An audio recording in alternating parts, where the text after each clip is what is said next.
आज आपल्या या कार्यक्रमासाठी प्रमुख पाहुणे श्री अशोक कटके सर उपस्थित आहेत. त्यांना अण्णा म्हणून सगळे ओळखतात. कटके अण्णांनी जवळपास हजारो विवाह लावलेले आहेत आणि हजारो कुटुंब त्यांच्या ह्याच्यामुळे चालत आहेत. त्यांचं सामाजिक कार्य खूप मोठं आहे आणि असे थोर समाजसेवक आपल्या या आजच्या कार्यक्रमासाठी उपस्थित राहिले आहेत. मी कटके सरांना विनंती करतो की आपण आपले मनोगत व्यक्त करावे.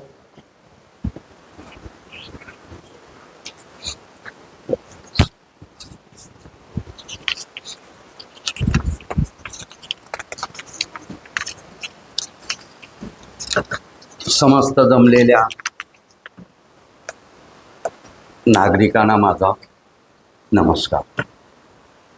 7वा वर्धापन दिन सोहळा श्री स्वामी मठ इथं साजरा होतोय. खूप आनंदाची गोष्ट आहे. स्वामींनी कुठल्या परिस्थितीमध्ये समाज प्रबोधन केलं त्याचं अनुकरण आपण जनता करतोय. पण जनतेमध्ये काम करत असताना स्वामींनी समाजामध्ये जे परिवर्तन घडवून आणलं त्याचं अनुकरण आपण करतोय. आणि जे अनुकरण करत असताना ह्या मठामध्ये आता सध्या उपस्थित असलेले संस्थापक आचार्य भाऊसाहेब कटके गुरुजी आहेत. ते तर संस्थापक आहेत. त्यांनी कुठून येऊन कसं येऊन ह्या कर्जत ठिकाणी हे व्यवस्थापन केलं, समाज प्रबोधन करून तुमची मनं जिंकली, तुमच्यासाठी स्वामीचं दर्शन घडवून दिलं, असे हे आमचे पुतणे लागावे. आज 7 वर्ष म्हणतात. 7व्या वर्षात अण्णा तू एक वेळेत तरी माझे समाज व्यवस्था बघायला. मी खरंच अंतःकरणापासून सांगेन की या स्वामीची करत असताना तर आपल्याला जो हे आनंद देतात आणि जे तुम्ही आनंद घेताय तो फार मोलाचा आहे सर. हा तुमच्या पिढ्यानं पिढ्या जाणारा आनंद आहे. आणि स्वामी जरी इथं नसले तरी स्वामी हा प्रत्येकाच्या पाठीशी आहे. अदृश्य आहे पण तो कोणाला दिसणार नाही. ज्यावेळेस दिसेल त्यावेळेस तिथं प्रचिती झालेली असेल. आम्ही जवळून पाहतो. आज समाज प्रबोधन करण्यासाठी मी अख्ख्या महाराष्ट्रात फिरतोय, खेडोपाडी फिरतोय, वाड्यामध्ये फिरतोय. म्हणजे हा एरिया जो आहे मुंबईपासून 30 ते 40-45 किलोमीटरवर आहे. परंतु ह्याच्यामध्ये ज्या वाड्या आहेत त्या अजून कोणी पाहिलेल्या नाहीत. तुम्हाला देखील ह्या गावामध्ये येऊन कोणी मुंबईतील लोकांनी पाहिलेलं नाही. फार थोडे भाऊ मौज मजा करतात, निघून जातात. पण समाजासाठी प्रबोधन करण्यासाठी 2 दिवस किंवा 1 दिवस त्यांच्या झोपडीत राहून ते अन्न काय खातात हे बघणारी माणसं हाताच्या बोटावर येते. आज सध्या आम्ही जे प्रबोधन करतोय समाजासाठी, मग तो कुठल्या समाजाचा आम्ही विषय घेत नाही. मनुष्य, स्त्री धर्म, पुरुष धर्म यांचं समाज प्रबोधन करत असताना आम्हाला ज्या वेदना दिसल्या समाजामध्ये त्या वेदना मांडण्याचा परिवर्तन करतो. कारण का एक वेदना घडलेली असते कोणाच्या तरी घरामध्ये, परंतु तीच वेदना फैलावत जाऊन दुसऱ्याच्या घरात येऊ नये आणि तिला तिथंच पायबंद घालावं आणि जीवन आनंदात जगावं ही आमची एक इच्छा असते. हे करत असताना आम्हाला वेदना खूप होतात. ह्याचं घर जळतंय पण बघणारे बघतात पण कुणी त्याला सोडवायला जात नाही. सोडवायला गेलं तर मी आतमध्ये जाईल, मला पोलीस स्टेशनला जावं लागेल, ही भावना आहे. पण ही खोटी भावना आहे. अरे हिमतीने राहणार. तुमच्या मनामध्ये ज्या भावना रुतलेल्या आहेत त्याचं जर तर त्याला मदत करण्यासाठी स्वामींनी कुठे कुठे पळ काढला त्याचा इतिहास आहे. पण त्याचं आम्ही अनुकरण करत नाही. माणूस एखाद्या ट्रेनमधून पडला त्याला तुडवून वरती चढून जातील साहेब, पण त्याला बाजूला घेऊन कोण करणार नाही. ही माणुसकी राहिलेली नाही. आज मी 5-6 वर्षापासून, माझं जर वय 75-76 चाललंय, तर मग मला त्याचा अभिमान नाही, मला समाजाचं प्रबोधन करण्याचा अभिमान आहे की एखाद्या माणसाला मदत करून आपल्या संसाराचं जर थोडं राहिलं तरी चालेल, पण शेजार धर्माला मदत करा. शेजार धर्म हा आपला समाजामध्ये फार महत्त्वाचा भाग आहे. तुमचा भाऊबंद भावकी फिवकी हे सगळे भांडणात गेलेले आहेत आणि सध्या चाललेलं आहे. लग्न समारंभामध्ये आले गेले, पाहुणे आले, जेवले खावले गेले, परंतु त्याचं लग्न कसं झालंय, आनंदात झालंय, व्यवस्थित झालंय. नवरी आपल्या घरात आलेली आहे, सून म्हणून लक्ष्मी म्हणून तिला पदार्पण केलेले या सगळ्या लक्ष्म्या बसलेल्या आहेत. सर्व कॅटेगरीच्या लक्ष्मी आहेत ह्याच्यामध्ये. आणि त्या लक्ष्मीला सांभाळत असताना लक्ष्मी लक्ष्मीलाच त्रास देते, म्हणजे ती कोण असेल? सासू. सासू ती आई पण आहे, वधू पण म्हणून आलेली आहे, लक्ष्मी म्हणून आलेली आहे, आता आजी म्हणून होणार आहे, आजी पण आलेली आहे, सर्व काही आलेलं आहे आणि त्या सासू पण आहेत. पण याच्यातून परिवर्तन करत असताना त्या सासूला पण धक्का लागणार नाही पाहिजे. आम्हाला त्यांचं परिवर्तन करायचं. परिवर्तन करत असताना जो नवरा मुलगा असतो, बाप तो बाप आहे, बापाला कोणीही नाव ठेवू शकत नाही. ठेवू शकतील पण त्याच्या वर्तनामुळे ठेवू शकत असतो. परंतु बापाला अजून कोणी हाक मारलेला नाही. जोपर्यंत त्याला ठेस लागते, अरे बापरे म्हणतो. अशा गोष्टी घडत असताना जी मुलगी नांदते, तिला नांदवत असताना तिला कधीही वेदना देऊ नका. लक्ष्मी म्हणून तुमच्या दारात धान्य ओलटून आलेली आहे, पण हे तुझ्या लक्षात नाही. लग्न झालं ना, जाऊ दे, हळकून खोलायचं ना, खोलू दे, परंतु तिला लगेच तिसऱ्या दिवशी भांडी घासायला पाहिजे. हे परिवर्तन आहे, लक्षात घ्या. हे आम्हाला बदलायचं आहे आणि समाजाला ठासून सांगायचं आहे की ही लक्ष्मी देशासाठी, आपण्यासाठी, संसारासाठी काय करते हे कोणालाच माहित नाही. पण तिला त्रास द्यायची कारणं तरी शोधा, पण घरातली माणसं कुणीही शोधत नाही. मित्रमंडळी, तुम्हाला मी विनंती करेन, लग्न झाल्यानंतर कम से कम 1 महिना त्या जोडीला रिकामं सोडा. तिच्या घरचे पाहुणे बघू द्या, इकडले तिचे पाहुणे बघू द्या, तिचे नातेवाईक बघू द्या, त्यांचा पाहुणचार घेऊ द्या. तिला कामाला अजिबात सांगू नका. ती लक्ष्मीला आलेली बरोबर ती काम करेल, आजी आजोबाला सांभाळेल, नातेवाईकाला सांभाळेल, नातेवाईकाला सांभाळून ते सगळ्यांना सांभाळून तिचा सुखाचा संसार करून नातेवाईकाला पण सांभाळ आणि सासू सासऱ्याला तर अतिगुणानं सांभाळेल. का? हा एक स्त्री धर्म आहे. त्या धर्माला सांभाळून कुठलीही स्त्री चालते. आज जमाना बदललेला आहे सर, खूप म्हणजे 95% बदललेला आहे. आज मी या क्षेत्रामध्ये 45 वर्ष काम करतो, परंतु लग्न झाल्यावर 10व्या त्या 15व्या दिवशी ह्या व्हॉट्सअपमुळे ह्याची लग्न तुटलेली आहे. त्याच्यावर कोणी इलाज काढू शकत नाही. माणसाचा फ्रेंड आहे किंवा त्याचं कोणतरी आहे, नातेवाईक आहे, हे कोण बघा, त्याचे 15 फ्रेंड आहेत, त्याचे 20 फ्रेंड आहेत, त्याचे 10 फ्रेंड आहेत, त्याचे 50 फ्रेंड आहेत, त्याचे 200 फ्रेंड. अरे पण त्याची वैचारिक बुद्धी घेण्यासाठी त्यांनी तो व्हॉट्सअप यूज केला असेल, त्याच्याकडून काहीतरी घेतलं असेल, काहीतरी ज्ञान घेतलं असेल, परंतु ज्या माणसामध्ये वाईट बुद्धी निर्माण होते ते आम्हाला परिवर्तन करायचं. हे दिलेलं साधन म्हणजे आपल्याला समाज परिवर्तन करण्यासाठी दिलेलं. आता त्याच्यावर व्हॉट्सअप ग्रुप आहे, खूप आनंदाची गोष्ट आहे. आणि त्याच्यामधून काम करत असताना हे जलदगती काम झालेलं आहे, अतिजलद. म्हणजे एखादी मुलगी बघायची असेल तर हे करायचे, व्हॉट्सअप काढलं, बघितले मुलगी, बाबा ते व्यवस्था करून दिलेली आणि त्याच्यामधून आपल्याला फक्त देवाणघेवाण करून आपल्या 2-3 फेऱ्या तिथं करून आपल्याला लग्न जमवावं लागतं. आणि ते जमवल्यानंतर त्याच्यामध्ये समाजामध्ये तेल घालू सीताराम पुष्कळ आहे. तो फार महत्वाचा विषय. अगोदर कुठल्याही परिस्थितीत कुणीही कुणाचे तेल घालून सीताराम येत नव्हते.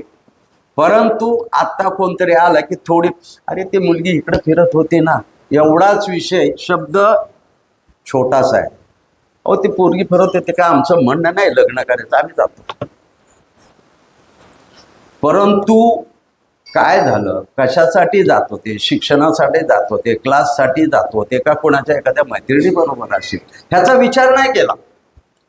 दुःख पसरलं तिथे, मुलीचं लग्न जमणं कठीण झालं. आता ह्याच्यावर आईबाप, आईला रडू येतं. मुलगी म्हणते काय झालं आहे, अगं तुझ्यासाठी कोणतरी काय बोललं म्हणून आलेले पाहुणे गेले. जाऊ दे ना, सुदैवाने कोणतरी आपल्या पाठीशी आहे, आपण बघूया. पण हे करत असताना माणसाला तो विचार बाजूला ठेवावे आणि त्या लोकांचं लग्न कसं जमतं आणि कसं जोडी लागेल ह्याचा विचार करण्यासाठी आम्ही या समाजामध्ये प्रवर्तन करतो. हे घडत असताना माणसाला त्याचा आनंद वाटत असेल, पण एखाद्या घराण्याचं लग्न जर मोडलं, काय झालं, त्याचं जे दुःख आहे, त्याने जे वार्ता पसरवेल, तो सुखाने जगू शकत नाही, कधीच नाही जगत. आणि हे परिवर्तन करण्यासाठी आम्ही 1.5 2 तास घेतो. विषय भरपूर आहेत, परिवर्तनाचे एवढे विषय आहेत. त्याच्यामध्ये बिझनेस आला, परिवर्तन आहे. नोकरी आली, परिवर्तन आहे. आपण काय कपडे घालले, त्याच्यात कसं परिवर्तन करायचं आणि कसं राहायचं, हे पण आहे. आणि ते परिवर्तन करत असताना त्याच्यामध्ये फॅशन एक चीज आलेली आहे. आता मी इथं बसलोय, बोलतोय, करतो, पण आता माझ्या आईसाहेबांचे पदर डोक्यावरून अजून उतरले नाही. का? त्यांच्यावर ती सवय, संस्कार हे केलेले आहेत. पण आज आमचीच नात, कोणाला राग देऊ नका, इथं नात वगैरे आले असेल, झाली, इथलं कडवाचा घातला, करता घातला, हाफ पॅन्ट घातली की निघाली बाहेर. पण त्या आईचं म्हणणं काय म्हणतं, अरे बाई जग वेगळं आहे, आज जमाना आलेला आहे. तर हे परिवर्तन घडवण्यासाठी त्याला आई बोलते, पण ऐकत, हे म्हातारे तुला काय कळतं का, मी आता एखाद्या फॅशन शोला चाललेले. आता कसला फॅशन शो, पण त्या आजीचा जो आत्मा तळवळ करतो, आजोबाचा जो आत्मा तळवळ करतो, तो त्यांना कळायला फार कठीण चाललंय ह्या काळात. म्हणून हा विषय जर गांभीर्याने घेतला, त्यांच्यावर संस्कार जर केले, कपडे घालण्याचे, हे घालण्याचे, साडी घालण्याचे, हे आजकालच्या मुलीला साडी बघा, 30 रुपयाला साडी मिळाली, कोण घालत नाही म्हणून. 30 रुपयाला साडी मिळते, मार्केट बंद झालंय. आणि सलवार कुर्ताही घालायचं, एक साध्या एसलूज आणि एक हाफ पॅन्ट घ्यायला 2,500 रुपये लागतात. हे कुणी पाहिलंय? अरे आईबाप कष्ट करून रानावनातून आणतात पैसे, आणि या माझी मुलगी छान दिसते. पण छान दिसते, समाजामध्ये तिचं वर्तन चुकीचं लागलं.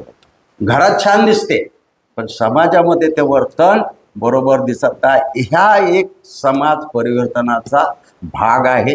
सर्वांनी लक्ष द्या की आपल्या घरामध्ये संसार जसे आजीने पाळले तसे ठेवा आणि करा. किती फरक पडतोय बघ. 2 किंवा 3 दिवस ती रुसून बसेल किंवा मुलगा रुसून बसेल, त्याच्याकडे लक्ष देऊ नका. वेळेवर देऊन, वेळेवर क्लास करून मुलगी कुठं जाते, आपल्या पाठीला डोळे नाहीत साहेब. आजकाल समाजामध्ये आपण बघतो कोण कुठं चाललंय, प्रेम प्रकरण, आणि ते प्रेम प्रकरण करत असताना 90% प्रेम प्रकरण खड्ड्यात गेलेले, 90%. आणि आईबापाच्या घरी मुलगी आली की ढाचा रडते, आणि त्याच्यासाठी आम्ही बसलोय पुनर्विवाह करण्यासाठी. आता माझ्याकडे 30% पुनर्विवाह आहे. 8वी 9वी 10वी 11वी 12वी मुलगीच नाहीये. तुमच्याकडे असेल तर ते आम्ही 10,000 बक्षीस देऊन लग्न लावतो, स्वामीच्या इथंच लावतो. आज खेड्यापाड्यातल्या मुलाची लग्न होत नाही. शेतीत राबतोय मुलगा, काय करायचं, कष्ट करून. प्रत्येक समाजामध्ये ही बोंब आहे. परवा दिवशी गेल्या हप्त्यात मी धुळ्याला गेलो होतो. फक्त समाज परिवर्तनच विषय, दुसरा कुठला नाही. आणि त्याच्यात महत्वाचा एक नंबरचा विषय विवाह संस्था ठेवला. मी भाषण करायला लागलो. साहेब म्हणला आमचं लग्न करा. एक उठला, दोन उठला, तीन उठला, 30-35 मुलं उठली. साहेब माझं वय, आम्हाला लाईनशीर उभा करा. इथं मुली पण आलेल्या आहेत. कुणाचं लग्न जर झालं तर आम्ही त्याला 1,00,000 रुपये बक्षीस देऊ म्हणतो.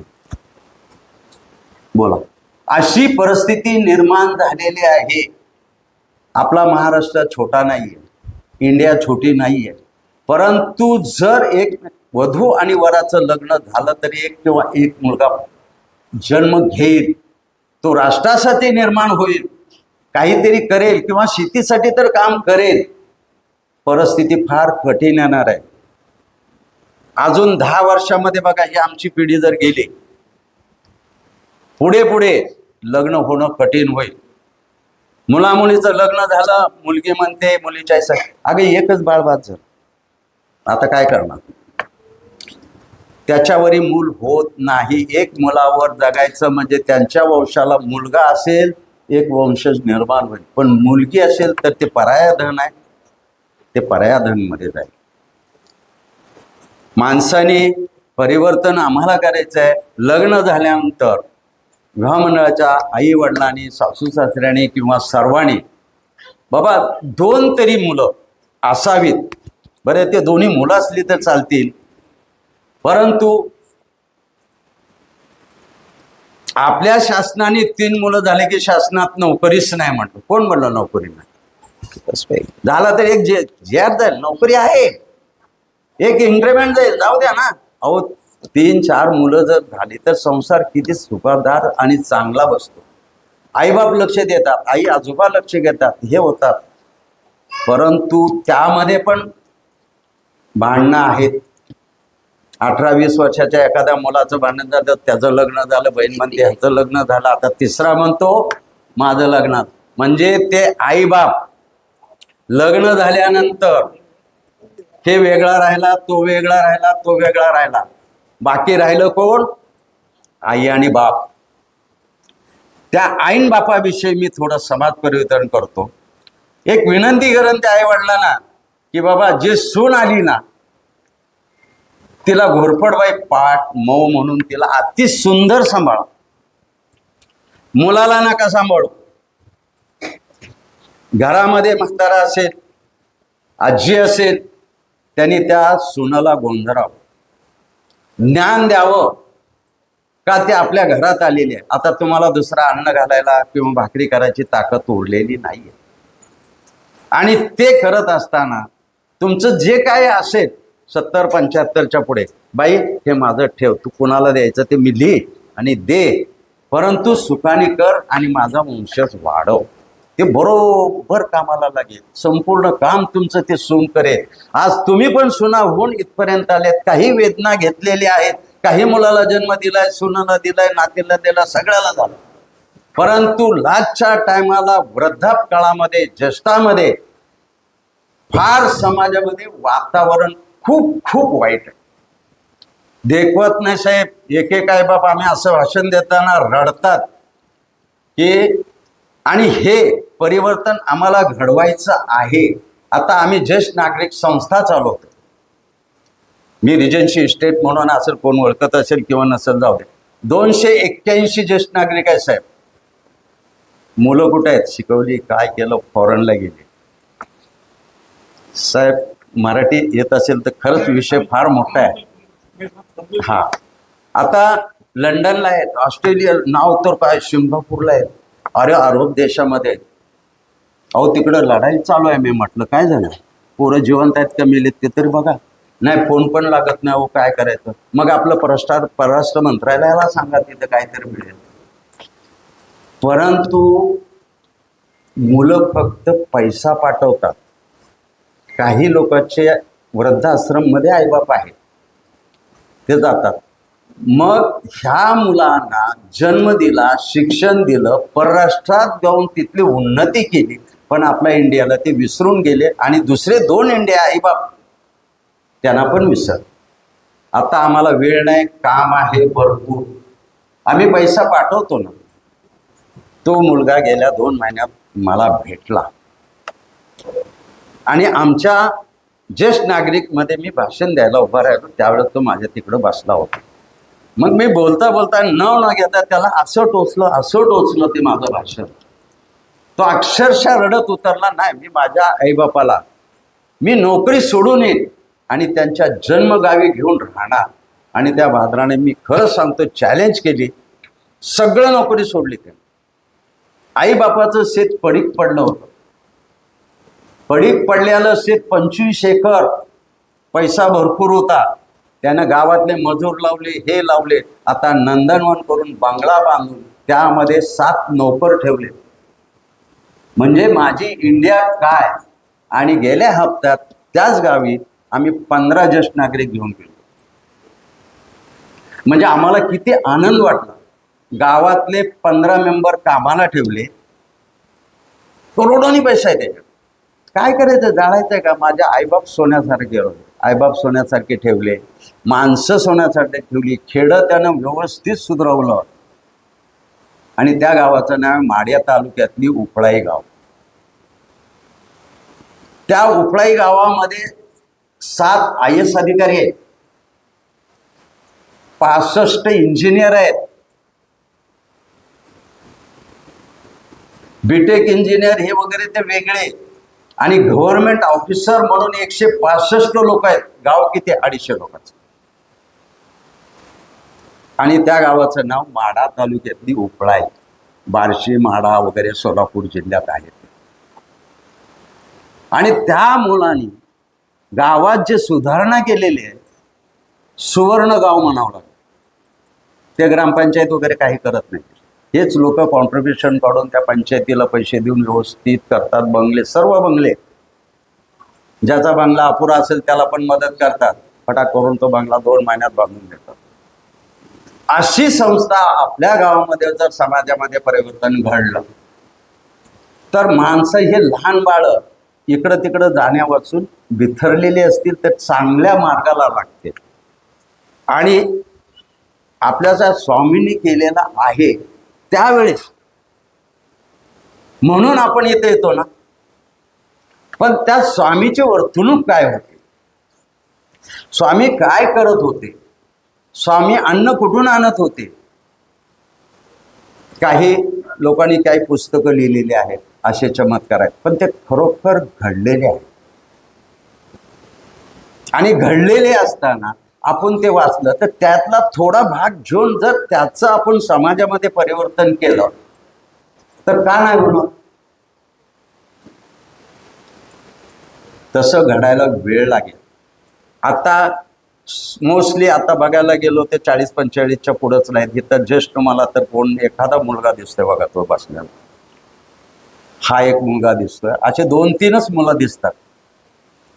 का येत नाहीत, नोकरी असेल ठीक आहे.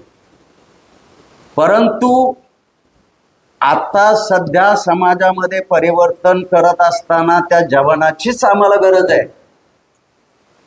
तरच परिवर्तन घडू शकतं, नाहीतर घडू शकणार नाही. त्यांची बुद्धी ह्या मोबाईलमध्ये कुठे ह्याच्यामुळं, गेमिंगमुळं, त्याच्यामुळं सगळ्याच्या मुलांच्या बुद्ध्या भरमिष्ट झालेल्या आहेत. काही जणांच्या नोकऱ्या जायला निघालेल्या आहेत, काही मुलीच्या नोकऱ्या पण गेलेल्या आहेत. पण ह्याचा जो व्यत्यय आहे त्याचं पण आम्ही परिवर्तन करायचा विचार करतो. जर हे परिवर्तन नाही केलं, एखाद्या मुलाला नोकरी त्याची गेली 60-70 हजाराची, तर घरचे आईबाप काय खाणार, बायको काय खाणार, त्याचं मुलगा काय खाणार. म्हणून आम्ही ह्या मोबाईलवर लक्ष देऊ नका, कुठली गेमिंग खेळू नका, कोणाला OTP देऊ नका किंवा काही करू नका. समजत नसते तर एखाद्या समजदार माणसाला विचारा.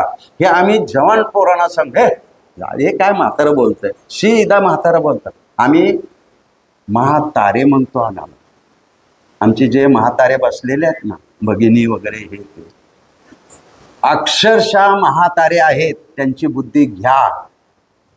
पण ते जवान ऐकायलाच नाहीत तर ही बुद्धी देणार कोणाला आम्ही समाजामध्ये, हा पण मोठा प्रश्न आहे. पण भगिनींना विनंती करेन, वेळ जास्त झालेला आहे. परिवर्तन फार मोठं आहे. राष्ट्राचं परिवर्तन करावं लागेल, जनतेचं करावं लागेल, आर्थिक करावं लागेल, पण हे मी सामाजिक परिवर्तन घेतलेलं आहे. आणि सामाजिक परिवर्तन करत असताना आलेल्या सुनाला चांगलं सांभाळा, आजीने सुनेने त्रास देऊ नका. म्हातारपणात तीच सून तुमचं वैभव आहे. मुलगा वैभव नाव लावण्यासाठी आपण पृथ्वीमध्ये सून आहे हे ठामपणे लक्षात ठेवा आणि आनंदात राहा, सुखी राहा. ह्या मठामध्ये मला समाजाने जे आत्ता भाषण करायला दिलं, समाज प्रवर्तन करण्यासाठी दिलं, किती जणाला आवडलं असेल, न आवडलं असेल तर आवडलंच म्हणून मी तुमच्याशी अभिमान म्हणेन, आनंद करेन आणि मी रजा घेतो. आणि इथं बोलवल्यामध्ये आमच्या कटके सरांचं, आमचे पुतणेच आहेत, त्यांचं पण मी परिवर्तन करण्यासाठी पण आलेलो आहे. स्वामींनी मला आज्ञा दिली, एक दिवस राहिलो आणि सगळ्यावर सहभाग घेतला, त्याबद्दल मी खूप खूप आभारी. धन्यवाद.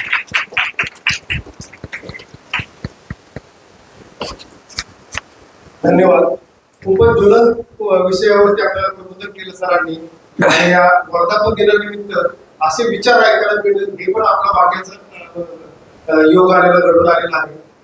तर आपला या मठाचे सर्व संस्थापक डॉक्टर कट्टे गुरुजी यांचा मी विनंती करतो की आपण आशीर्वाद रूपी आपलं मनोरंजन करावं.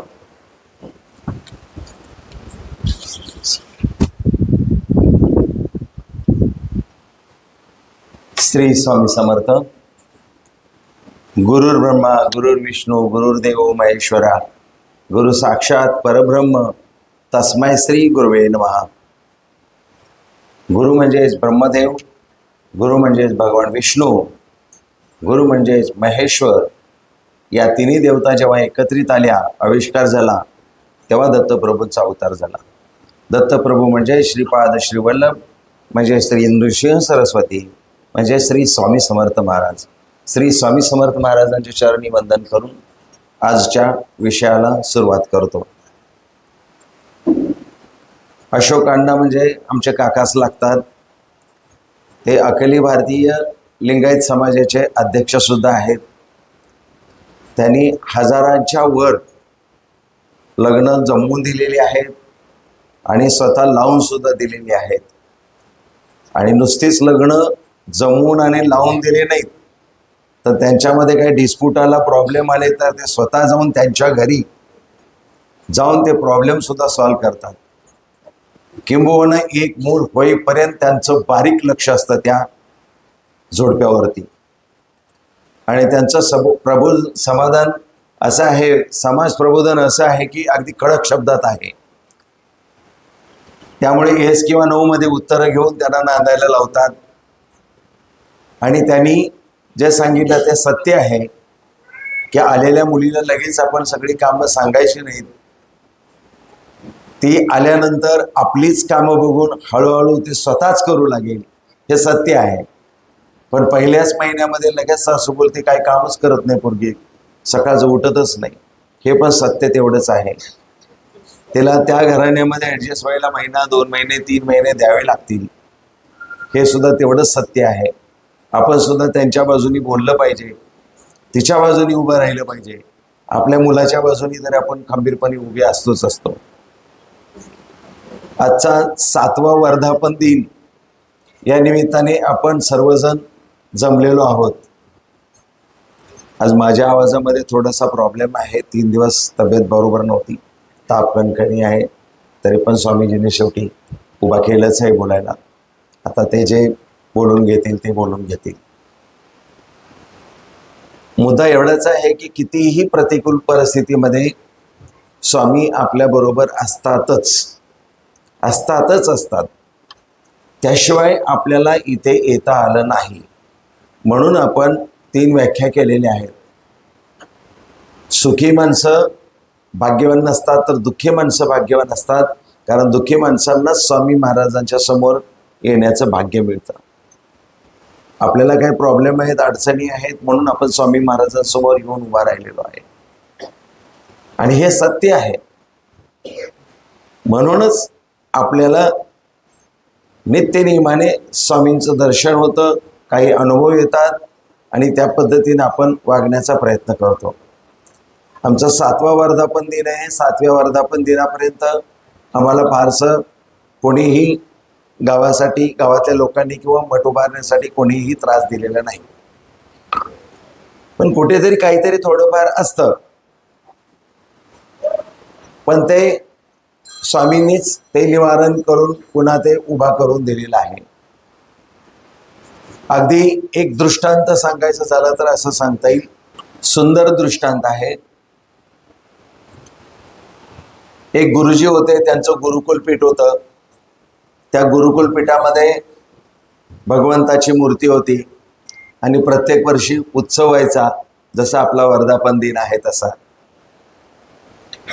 आणि एक वर्ष असं झालं की म्हणाले आता ह्या वर्षी आपण वर्धापन दिन करू, पण देवाची पालखी आपण हत्तीवरून काढायची असं ठरलं आणि हत्तीला बोलवलं. तत्पूर्वी त्या गुरुजींनी आपल्या सर्व शिष्यांना सांगून ठेवलं होतं, शिक्षण दिलं होतं. परब्रह्म सर्व प्राणी मात्रांमध्ये आहे, आपल्यांमध्ये पण आहे आणि सर्व प्राण्यांमध्ये पण आहे आणि सर्वत्र ब्रह्मतत्व निर्माण झालेलं आहे आणि ब्रह्मतत्व सर्वत्र आहे असं अगदी गुरुजींनी ठामपणे त्या सर्व शिष्यांना सांगून ठेवलं होतं. पण हत्तीवर पालखी चढवायच्या आधीच खूप गर्दी होती, बँडबाजा ताशे वगैरे चालू होते. त्या आवाजाने हत्ती बिथरला आणि हत्ती बिथरल्यानंतर तो सैरा वैरा पळू लागला आणि सैरा वैरा पळू लागल्यानंतर त्या हत्तीवर जो बसलेला माहूत होता तो सर्वांना आवाज देऊ लागला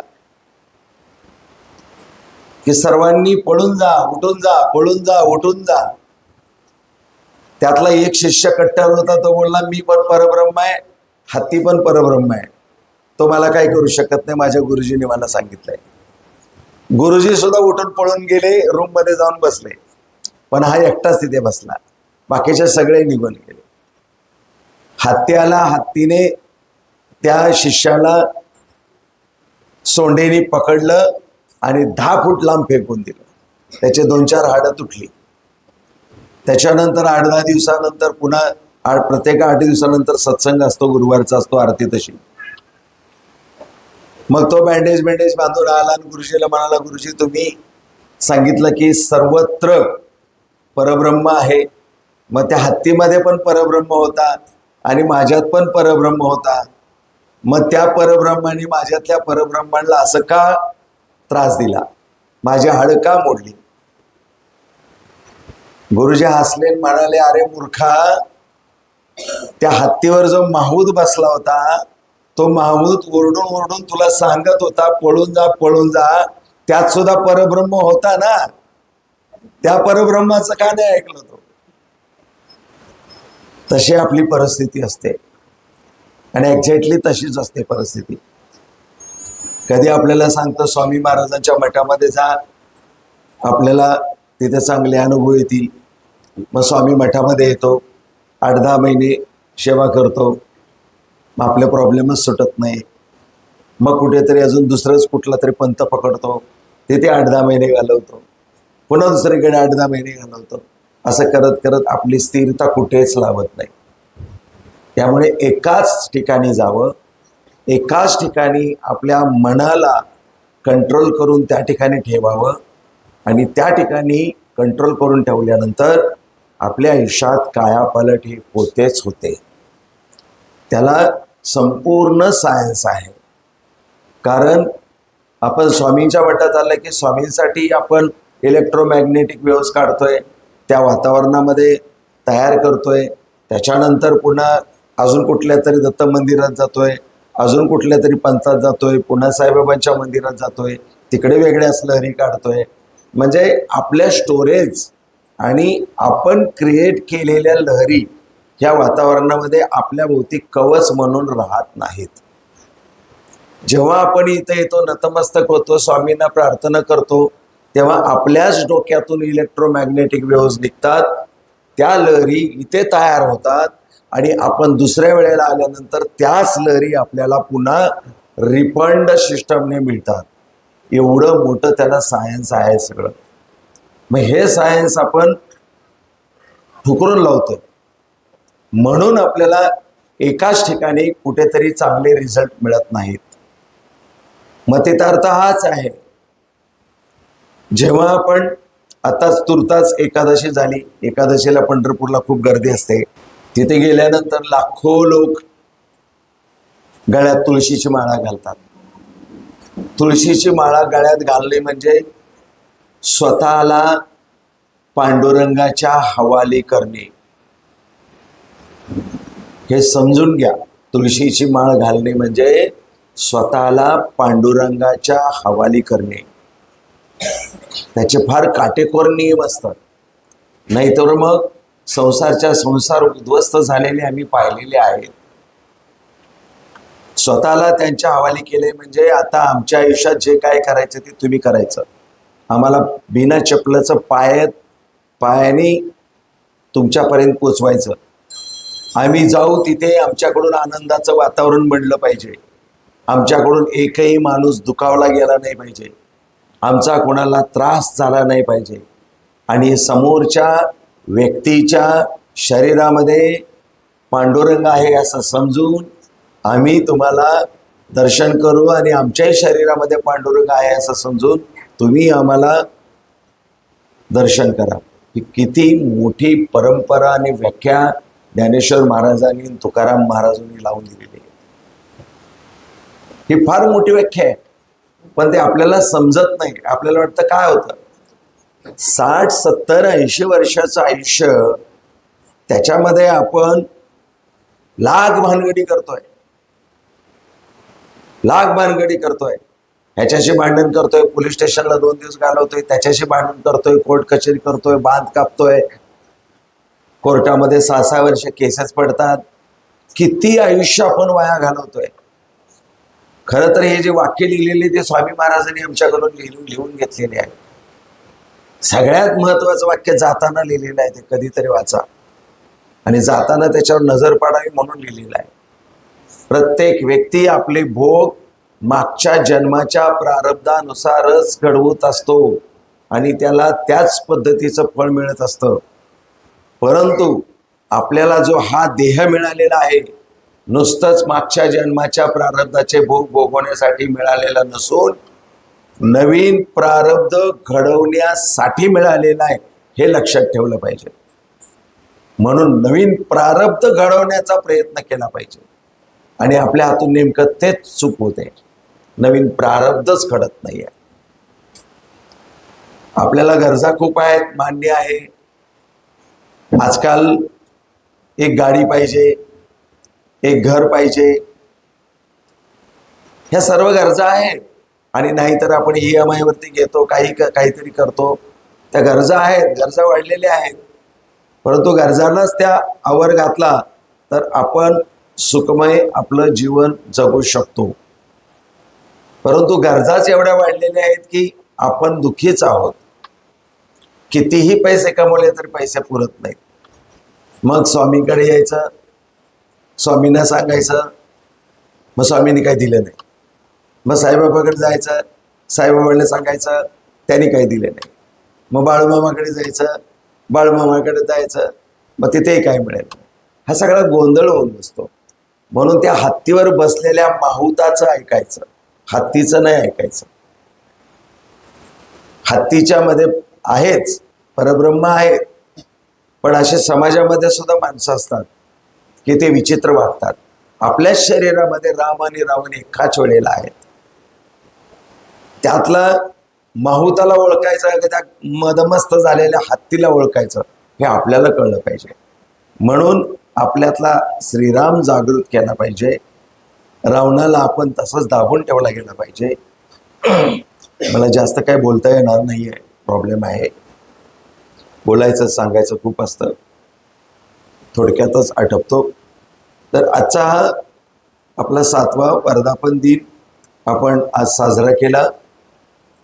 आजच्या 7व्या वर्धापन दिनासाठी आर्थिक नियोजन नसतं. कमीत कमी 35 ते 37 हजार रुपयाचा खर्च असतो. हा सर्व खर्च मृदुलाताई परब आणि पूर्वाताई आरस यांनी केला आणि 2-4 लोकांनी, अगदी साहेबांनी सुद्धा थोडाफार खर्च दिलेला आहे. याच्यावर आपण संपूर्ण खर्च केला गेलेला आहे. स्वामींकडून त्यांना विशेष आशीर्वाद, त्यांच्या आयुष्यात सुख शांती समाधान लाभो, त्यांना ऐश्वर प्राप्त होवो, आरोग्य प्राप्त होवो, असे श्री स्वामी समर्थ महाराजांच्या चरणी प्रार्थना करतो. आपण सर्व इथे आलात, आपणा सर्वांना सुख शांती समाधान लाभो, स्वामींचे आशीर्वाद लाभोत आणि आपल्या घरामध्ये अनुकूलता निर्माण हो, पोत्र नांदो, धनधान्याची भरभराटी हो आणि आपले सर्व प्रश्न सुटावे अशी मी श्री स्वामी समर्थ महाराजांच्या चरणी प्रार्थना करतो आणि आजचे मी 2 शब्द संपवतो. आता इथला कार्यक्रम झाल्यानंतर शांततेने, आपण स्वामींची लेकरं आहोत, शांततेने वर कोणीही जाऊ नका, कारण वर जाता जाता शिड्या मोठ्या मोठ्या आहेत, पडण्याची शक्यता असते. इथेच पादुकाचं दर्शन घ्या खालूनच आणि आपल्या आनंद भोजन त्याचा कार्यक्रम होईल.